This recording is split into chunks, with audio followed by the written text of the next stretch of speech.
Maharashtra of the year 2026मध्ये आजचा हा कार्यक्रम आपल्या गेट ऑफ इंडियाच्या या ठिकाणी पार पडतो. कशी भावना आहे या कार्यक्रमाला? खूपच छान. मी यापूर्वी या कार्यक्रमाला आले आणि खूप प्रेस्टिजियस अवॉर्ड्स आहेत. महाराष्ट्र ऑफ द इयर हे लोकमत खूप मोठं वृत्तपत्र आहे आणि लोकमतचा रीच खूप मोठा आहे, कॉमन माणसापर्यंत आहे.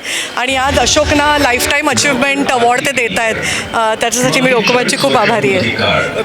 तुमच्या मते पुढच्या वर्षी कोणाला हा अवॉर्ड आपल्या कला क्षेत्रातला मिळायला हवा असं तुम्हाला वाटतं? अरे बापरे, खूप जण आहेत. सचिन पिळगावकर आहेत, दिलीप प्रभावळकर आहेत, त्यांना मिळाला. मोहन आगाशे आहेत, बरेच लोक आहेत, त्यांना खरंच मिळायला पाहिजे लाईफ टाईम अचिव्हमेंट. पण सचिन पिळगावकरांना मिळायला पाहिजे पुढच्या वर्षी असं मला वाटतं. पिळगावकरांना मिळायला हवा. तुमच्या मते खरा महाराष्ट्रीयन कोण आहे आपल्या इकडला? सगळेच महाराष्ट्रातले खरे महाराष्ट्रीयन आहेत, ज्यांना महाराष्ट्र ही ज्यांची कर्मभूमी आहे, नुसतीच जन्मभूमी नाही पण जन्मभूमी आणि कर्मभूमी आहे.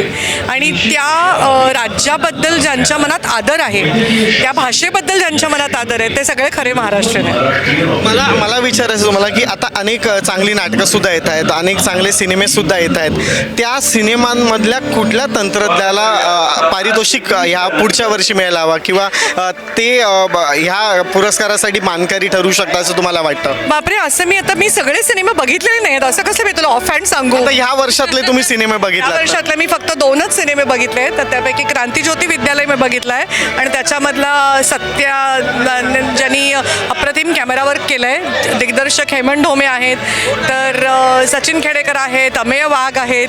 त्यामुळे मी सगळे सिनेमे बघितले नाही. पण असंभव पण चांगला सिनेमा आहे, तर बरेच चांगले सिनेमे आहेत. त्याच्यामुळे असं मी ऑफ हँड नाही सांगू शकत कोणाला मिळालं पाहिजे. तुमच्या मते निवेदिताई, महाराष्ट्राचा खरा बिग बॉस कोण आहे? बिग बॉस असं मी म्हणणार नाही. प्रत्येक महाराष्ट्रीयन हा बिग बॉसच आहे.